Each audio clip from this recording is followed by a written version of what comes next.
Fé. Bom, falar sobre esse tema muito me emociona e talvez muitos de nós já ouvimos o que é fé, já sabemos o que é. E ao longo dessa reflexão vamos abordando esse conceito através de exemplos e de pessoas que testemunharam a sua fé aqui na Terra. Paulo de Tarso, Francisco de Assis, os próprios discípulos de Jesus e entre muitos outros. Eu acredito que através deles, dessas personalidades, das suas condutas e atitudes, nós podemos tirar grandes lições e entender melhor esse tema, essa pequena palavra de 2 letras e que é a mãe de todas as virtudes: fé.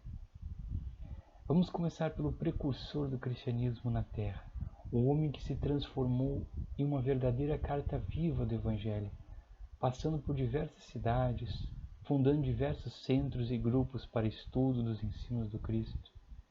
Esse homem, chamado Paulo de Tarso, renunciou sua antiga vida como um doutor da lei, defensor da lei mosaica, e passou a viver e a servir para Cristo, chegando a dizer no final de sua passagem aqui na terra que já não sou mais eu que vivo, e sim o Cristo que vive em mim.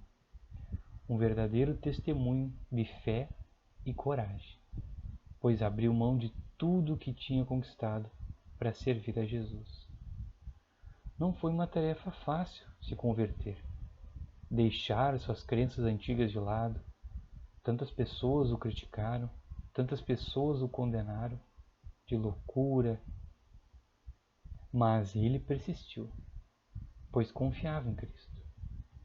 Confiava no propósito que Jesus tinha preparado a ele.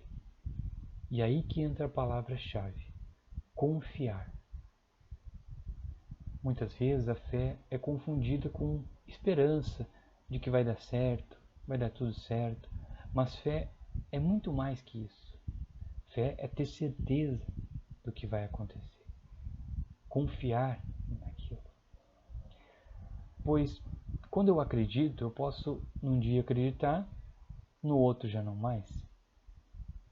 Agora, quando eu confio, eu estou dizendo a mim mesmo: vai dar tudo certo, pois tem alguém muito maior à frente disso.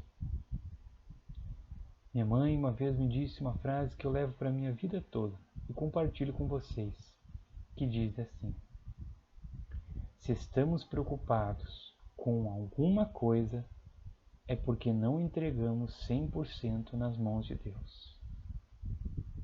Se estamos preocupados com alguma coisa, é porque ainda não entregamos 100% nas mãos de Deus. E isso faz todo sentido, pois em determinadas situações que nos chocam, que nos dão até mesmo um certo medo e preocupação, que é normal, mas quando a gente coloca toda a nossa confiança 100% em Deus, a preocupação some, diminui. Quando vê, a gente nem percebe que tem mais aquela preocupação devido à confiança que é depositada. Mas podemos estar pensando: então é fácil, é só deixar tudo nas mãos de Deus. Eu não preciso fazer nada, confio 100% que Ele vai me dar tudo, que toda a minha vida Ele vai me entregar porque eu confio 100% nele. Não é bem assim, sabemos, né? O exercício que devemos se perguntar é: o que é humano e o que é de Deus? O que cabe a mim e o que cabe a Deus? Humano, por exemplo, querer passar uma prova, um concurso. Eu confio 100% em Deus. Não tem que me preocupar, Ele vai me aprovar, eu vou conseguir, porque eu confio. Se estudarmos, com certeza. O trabalho, um emprego, uma vaga, não vem se não fizermos o movimento que precisa ser feito. Agora, o que é de Deus? Por exemplo, uma doença que eu estou passando, algum familiar que está no hospital, e eu não tenho condições de ajudar a não ser com uma prece. Aí que entra a entrega, 100% a Deus. Assim não existe medo do pior, porque é Ele que está no comando. Se nós trazermos o sentido etimológico da palavra, dessa pequenininha palavra, nós vamos encontrar que além de acreditar, de confiar, significa também agir de acordo com o que você acredita. E isso está bem de acordo com uma passagem que está lá no Novo Testamento, no capítulo 5 do Evangelho de Marcos, que é o caso da mulher hemorroíça, que nos mostra esses dois movimentos, o humano e o de Deus. Ela sofria de um fluxo de sangue há mais de 12 anos, e naquela época, essas pessoas eram excluídas da sociedade por se considerarem impuras. Mas ela, sabendo que Jesus estava na cidade, faz o movimento de ir até o local onde Jesus passaria. Ela faz o movimento de ir, que é aquilo que devemos se perguntar: o que é humano e o que é de Deus? E depois, ela aguarda Jesus passar e confiava de que se apenas encostasse nas suas vestes, ela seria curada. Que é a segunda parte, de deixar 100% nas mãos de Deus. Ela fez o movimento de ir até Jesus, que cabe a ela, e de confiar que seria curada, que cabe a Deus. Vai ficando cada vez um pouco mais claro o caminho para a gente buscar entender essa palavra, o caminho para a gente poder absorver e adquirir essa pequena palavra. Confiança e agir de acordo com o que confiamos.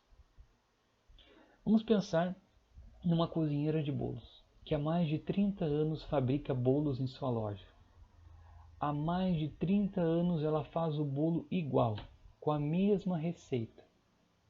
Há mais de 30 anos ela tem tido sucesso nas suas produções, pelo amor e dedicação que dá a ele. Vocês acham que quando ela coloca o bolo no forno, ela pensa: será que vai dar certo?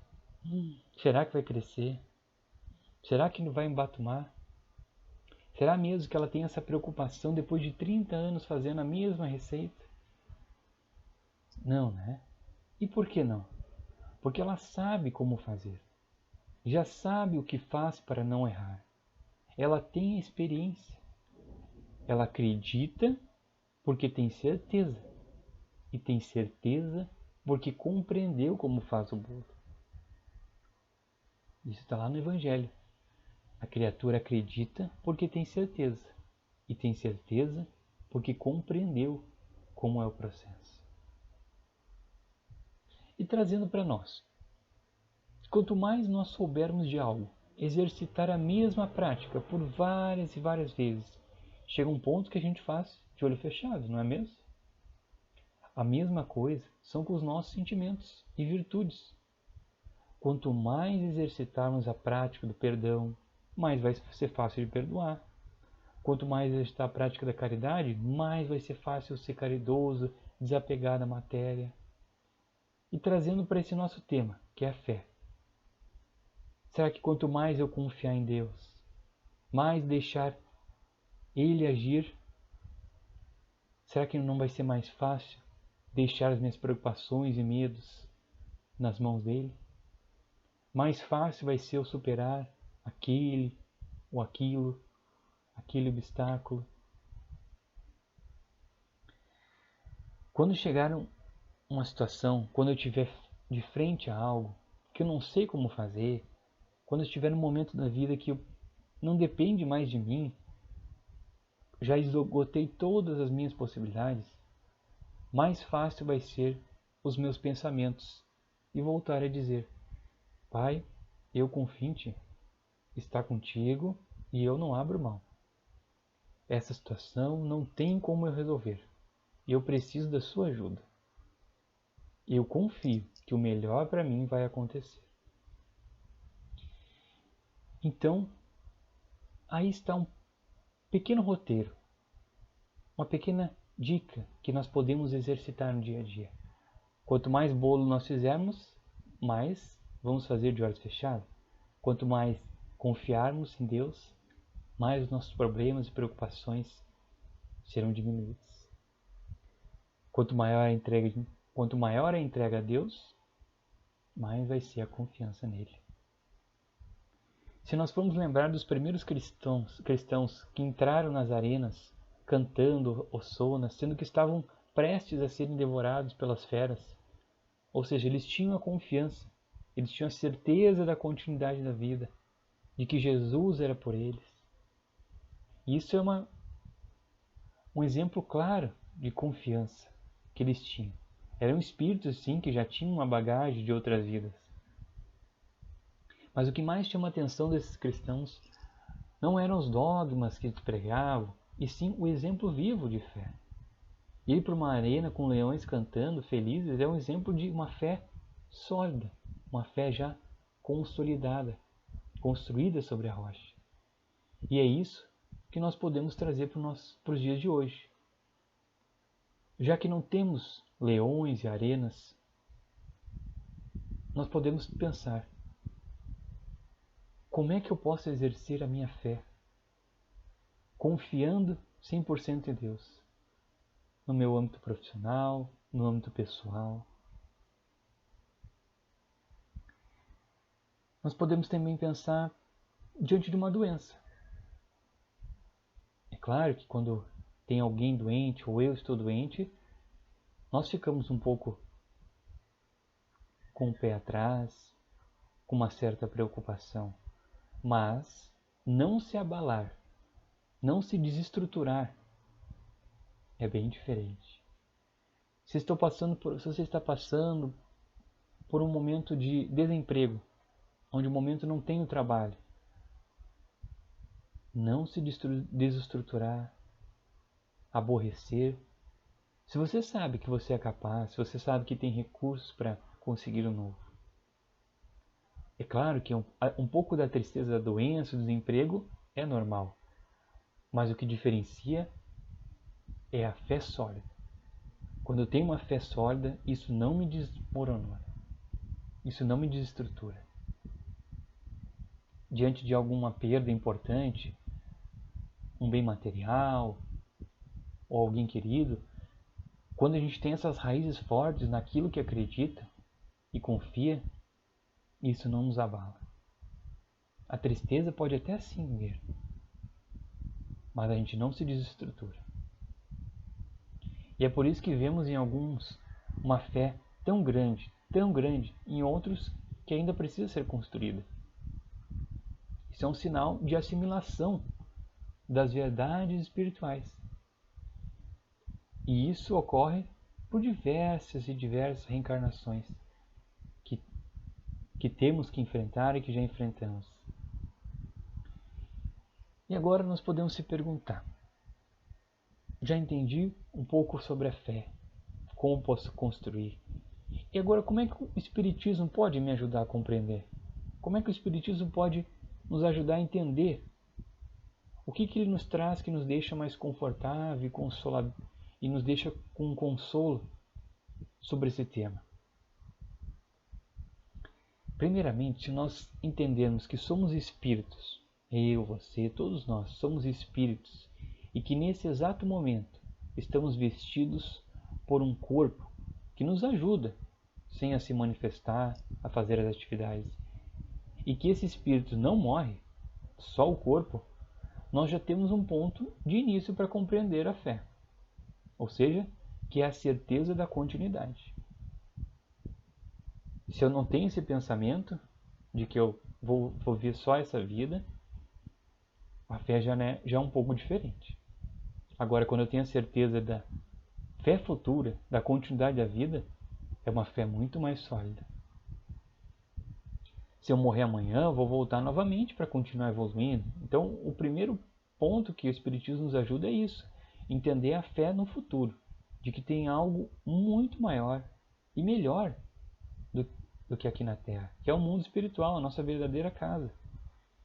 Então esse é o grande ponto para nós não tememos a morte e compreendemos melhor a fé.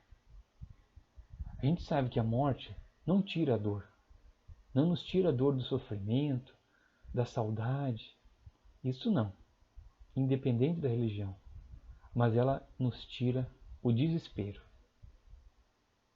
Quando eu tenho essa certeza da continuidade da vida, nós temos a confiança, a fé que vamos nos reencontrar novamente. O segundo ponto que o Espiritismo nos ajuda é entender sobre a fé de que até naquelas situações em que nós pedimos, não nos é dado, a gente possa entender um propósito. Até mesmo naquelas situações em que a gente pede e não acontece, a gente consegue compreender. E isso o Espiritismo nos ajuda. Vamos pensar uma situação do nosso dia, que é comum. Nós queremos, por exemplo, um emprego novo, um cargo melhor, e nós pedimos isso a Deus. E não tem nada de errado pedir isso a Ele. Jesus nos disse, pedi e obtereis. Mas quando eu peço e não sou atendido, o que o Espiritismo vem nos trazer de diferente para aliviar essa situação? O que nos consola? A resposta está nas obras de Kardec. No momento em que entendemos que somos espíritos e viemos aqui com um planejamento, que viemos aqui com um propósito, a nossa preocupação em querer pedir algo para acontecer vai sendo repensada, pois a gente começa a compreender que foi nos dado aquilo que é de melhor. Se eu tivesse, por exemplo, conseguido aquele emprego, não teria horário para ficar com meus filhos. E com isso não estar de acordo com o que é o meu propósito, com o que eu escolhi antes de vir aqui à Terra, que é ajudar minha família em casa, na educação dos espíritos que eu aceitei receber como filho. Essa compreensão o Espiritismo nos traz. Então é aí que entra um ponto muito importante e interessante, que é a chave para a gente abrir essa porta chamada fé. Pedir, nós podemos nas nossas orações. Confiar, nós devemos. Mas acima de tudo, é entender que aquilo que aconteceu ou que ainda não aconteceu é porque Deus tem um propósito maior. Você não entregou 100% nas mãos de Deus? Então, o momento que eu faço isso, esse movimento, nós temos que esperar para receber algumas respostas. Como uma resposta de Deus dizendo, espera um pouco, isso não é para agora, não, isso não dá, não é bom para ti, não fica chateado, isso é para mais tarde. Quando nós deixamos nas mãos de Deus essas respostas, nós temos que estar preparados para ouvir. Sim, não, talvez, mais tarde, agora não. E também preparados para entender que a fé não significa ausência de sofrimento. Se eu decido entregar a minha vida 100% a Deus, nós não podemos entender e acreditar que estaremos isentos de sofrimento. Pelo contrário, são nesses momentos de dor e tristeza que a gente testemunha a nossa fé, que colocamos em prática. São esses momentos que a fé se mostra como um recurso para vencer aquele desafio. Não podemos pensar que se eu adquirir a fé, eu vou estar isento de sofrimento. Vamos pensar assim, se eu adquirir um guarda-chuva, o objetivo é não me molhar. E para que ele seja útil, eu preciso que venha uma chuva, que venha um vento forte, uma tempestade, para que eu possa usar esse recurso que eu adquiri. A fé é a mesma coisa. São esses momentos que nos despertam, ou para adquirir, ou ainda para usar aquilo que a gente estava estudando, aquilo que a gente já ouviu, aquilo que a gente já assimilou. Porque é muito fácil nós termos fé quando está tudo bem. É fácil usar um guarda-chuva quando está em dia de sol. O desafio que nos propõe é manter essa confiança que temos em Deus quando estamos bem, no momento também da dificuldade. É usar o guarda-chuva na hora da chuva e não fechar ele e ficar segurando na mão. Você não tem fé? Tenho. Então por que está se molhando? Por que você não está usando ele? Por que ele está fechado, segurando nas suas mãos? Por que não abre ele e para de se molhar? Eu tenho fé e acredito na vida futura, que sou um espírito mortal. Mas na hora que vem uma doença, eu me destruturo, me desespero, me descontrolo. Então são nesses momentos que que Deus nos coloca para a gente poder despertar, ou para comprar um guarda-chuva, ou para usar aquilo que eu já adquiri, para abrir ele e não se molhar. Nós também lembramos de um caso de Francisco de Assis. Francisco de Assis havia saído de um inverno rigoroso da Europa. Ele tinha saído da sua instituição para visitar uma outra, mas pegou uma grande nevasca. Ele e um outro monge de sua organização.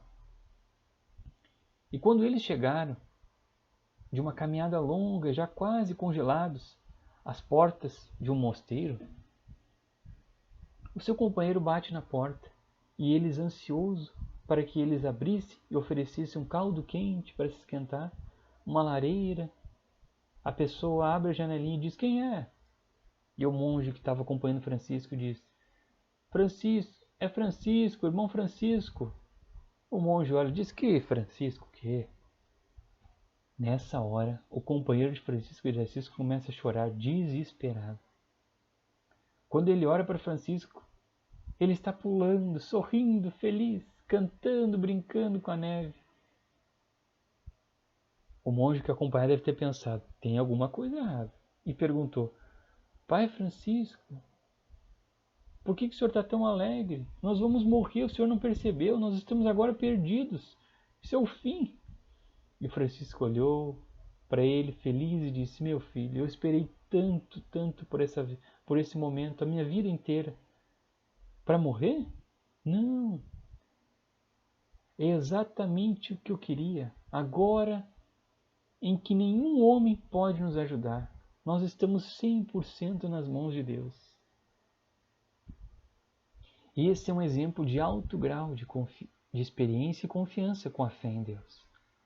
É um momento que você percebe que nem você pode fazer nada e nem ninguém ao seu redor. Portanto, você está 100% nas mãos de Deus. E é nessa hora que o Espírito aprende a confiar. É nessa hora que a gente entrega. É nessa hora que você tem que deixar Deus agir.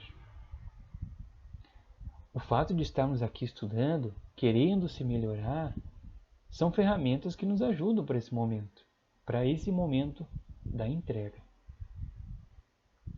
Mas é claro, não podemos esquecer que Deus opera e ajuda as pessoas através de outras pessoas.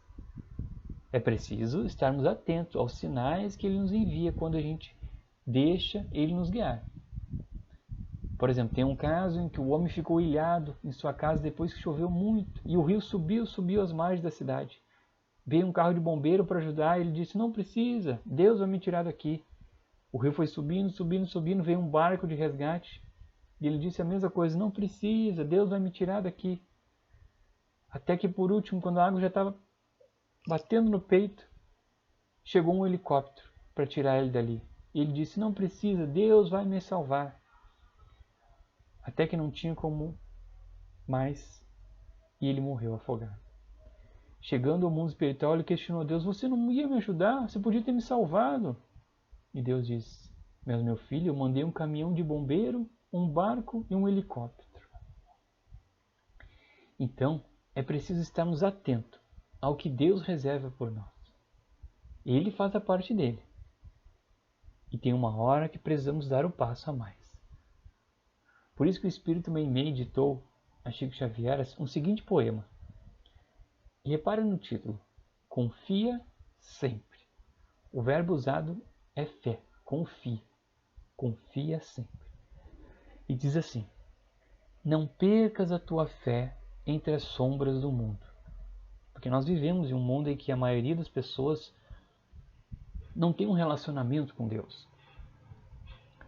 Por mais que a gente seja religioso, por mais que frequentamos algumas instituições, nós não temos aquela comunhão com Deus.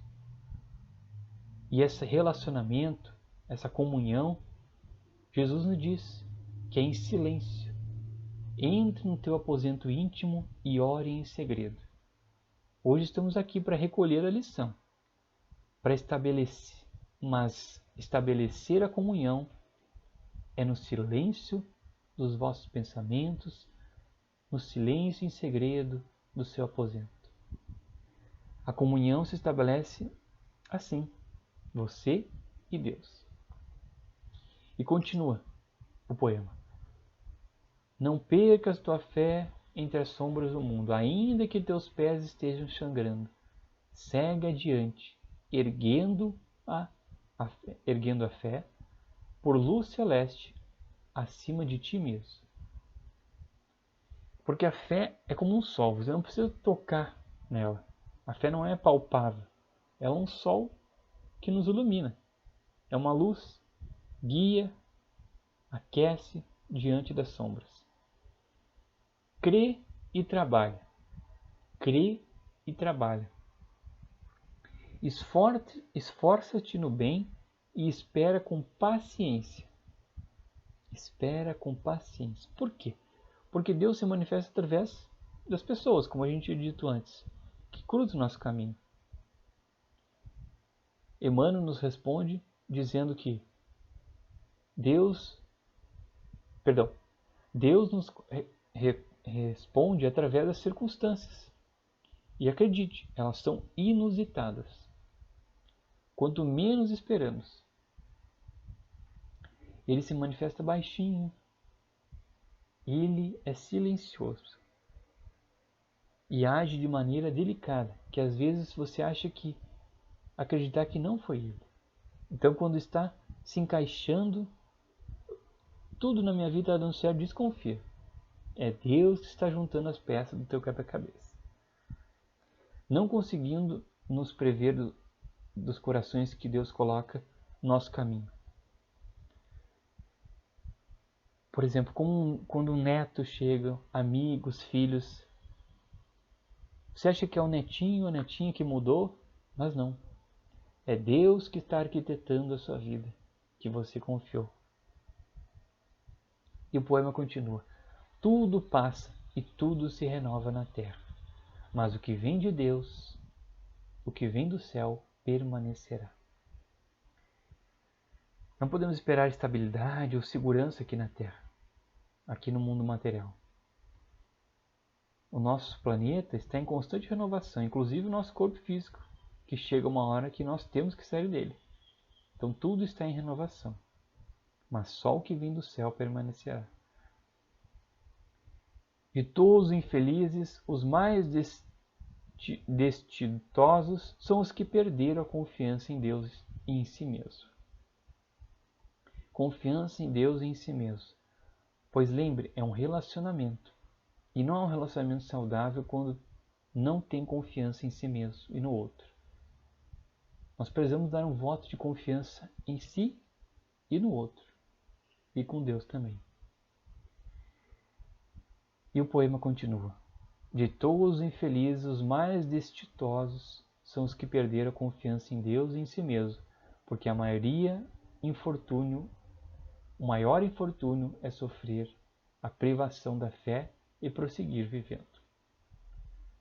Perder a fé e prosseguir vivendo é um dos grandes erros. Porque você vai experimentar a solidão, mas se você tiver fé, você nunca vai experimentar o desespero. Se a gente perder a fé e continuar vivendo, a gente vai experimentar a dor. Mas, se eu tiver fé, essa dor vai vir acompanhada de uma consolação. A gente pode até experimentar os espinhos, mas nunca será privado de experimentar o aroma da rosa, se a gente tiver essa confiança. E a mensagem continua assim. Eleve, pois, o teu olhar e caminha. Lute e serve. Aprende e adiante. Brilhe a alvorada além da noite. Hoje é possível que a tempestade te amanfanhe o coração e te atormente o ideal, aguilhando-te com aflição ou ameaçando-te com a morte. Não te esqueças, porém, de que amanhã será um outro dia. E para encerrarmos, vamos contar uma pequena história de um avião que estava passando por uma turbulência muito, muito forte. Todos estavam desesperados, gritando, e o avião se mexendo, ninguém conseguia acreditar que ia sobreviver. Um senhor olha para o lado, vê uma menina tranquila lendo uma revista e o avião lá se mexendo. Quando a turbulência terminou, o senhor perguntou para a menina: "Mas menina, você não ficou com medo?" "Não, pois meu pai que era o piloto." Esse é um exemplo de confiança. Deixamos Deus pilotar nosso avião. Fé que Ele nos guiará para o caminho que necessitamos. E lucidez para percebermos o que nos cabe. E por fim, ficamos com uma frase de Emmanuel do Consolador: conseguir a fé é deixar de dizer eu creio e começar a dizer eu sei.